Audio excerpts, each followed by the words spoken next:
कब तक Indian football को क्लियरेंस मिलने के चांसेस हैं from Indian sports ministry and क्या है डेडलाइन, वरना हमारा नाम विड्रॉ हो सकता है from Asian games participation. Hey guys, welcome back to my channel and अगर आप चैनल पे पहली बार ही आए हो तो make sure to subscribe to this channel, क्योंकि यहाँ पे आपको इंडियन फुटबॉल पे डेली रिलेटेड वीडियोस मिलती रहती हैं। So make sure to subscribe यार। आई होप आपने कल की वीडियो मेरी देख ली होगी जिसमें मैंने बताया था कि सेंट्रल गवर्नमेंट ने इंडिया को परमिशन ग्रांट कर दी है to participate in Asian games, but जो हमारा एक लास्ट स्टेज रह गया वो यही है कि हमारे को अभी क्लियरेंस मिलनी रहती है from the sports ministry of India. Well, वो कब तक स्पोर्ट्स मिनिस्ट्री से क्लियरेंस मिलने के चांसेस हैं हमारे को? वेल, जो उसकी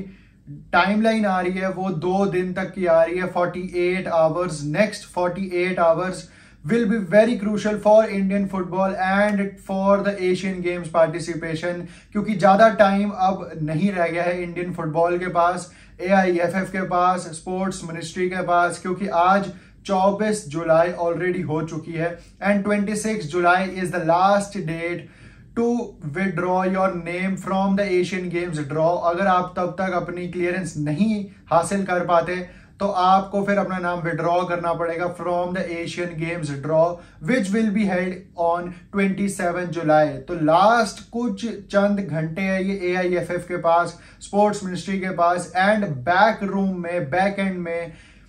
ऑलरेडी नेगोशिएशंस चल रही हैं पिछले 2-3 दिन से between AIFF, sports ministry, central government ने जिसमें हामी भर दी है कि जा सकती है इंडियन फुटबॉल। बट जो अभी स्पोर्ट्स मिनिस्ट्री के साथ डिस्कशंस चल रही है AIFF की, वो यही चल रही है कि क्या अपने खर्चों पे जाएगी AIFF, अपने खर्चों पे भेजेगी इंडियन फुटबॉल को, या स्पोर्ट्स मिनिस्ट्री जैसे कि पूरे एशियन गेम्स का वो खर्चा उठा रहे हैं हर टीम को भेजने का, वैसे ही वो इंडियन फुटबॉल को भी भेजेंगे। एंड क्या इंडियन फुटबॉल की दोनों टीम्स खेलेगी, मतलब वुमेन्स की भी एंड मेंस की भी, दोनों पार्टिसिपेट करेंगी या नहीं, ये भी एक टॉकिंग पॉइंट चल रहा है अभी डिस्कशन में। एंड कितने लोग जाएंगे वहां पे वो भी डिस्कशंस चल रही हैं। But we all know that कि इंडिया में मिनिस्ट्री का जो वर्क होता है, चाहे वो कोई भी मिनिस्ट्री हो, थोड़ा डिले ही चलता है, थोड़ा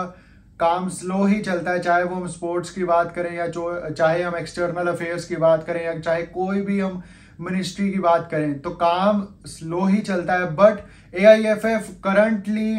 नेगोशिएशंस में है, रेगुलर बातचीत हो रही है कल्याण चौबे की from the various ministers, various officials of sports ministry of India. But it's a matter of time, क्योंकि बोरिया मजूमदार जो है काफी एक एक्सपीरियंस्ड जर्नलिस्ट है, सीनियर जर्नलिस्ट है, वो उन्होंने यही बताया कि पॉजिटिव आउटकम्स की बहुत ज्यादा उम्मीद है हमारे को, पॉजिटिव आउटकम की। बट टाइमलाइन उन्होंने भी 24 से 48 घंटे की ही दी है कि इन घंटों के बीच में ही क्लियरेंस मिलने के चांसेस है इंडियन फुटबॉल को। एंड जो मोस्ट एक्सपेक्टेड टाइमलाइन है वो 26 जुलाई की ही है कि हमारे को जस्ट टाइम पे क्लियरेंस अलाउ करेगी, क्लियरेंस देगी, क्लियरेंस मिलेगी from the sports ministry of India, क्योंकि 27 जुलाई को एशियन गेम्स के ड्रॉ हैं, तो उसमें कोई कॉम्प्लिकेशंस नहीं होनी चाहिए अगर हमारे को क्लियरेंस मिल जाती है तो इसीलिए स्पोर्ट्स मिनिस्ट्री अपनी तरफ से, ठीक है, वो जल्दी करने की कोशिश कर रहे होंगे, but we all know that कि कितनी परमिशंस लेनी पड़ती है, कितने डॉक्यूमेंटेशंस होते हैं in final minutes to allow any team और allow anything to happen in India. We all know that कि कितना जो हमारा लीगल स्ट्रक्चर है वो कितना ज्यादा हमारा डिले चलता है, स्लो चलता है। But let's see, positive outcome की उम्मीद है, सबको यही लग रहा है एंड मोस्ट एंटिसिपेटेडली सब यही वेट कर रहे हैं कि हमारे को क्लियरेंस ग्रांट होगी well before the time of Asian games draw. But let's see कि कब तक हमारे को मिलती है वो clearance, most awaited clearance from Anurag Thakur and his ministry. And कहीं ना कहीं जो हमारे रिसेंट रिजल्ट्स हैं वो हमारे को क्लियरेंस देने में काफी बड़ा एक रोल अदा कर रहे हैं, and thanks to Igor match and Indian football. तो यही थी आज की वीडियो। अगर आपको पसंद आई हो तो लाइक, शेयर एंड सब्सक्राइब जरूर कर देना। Till then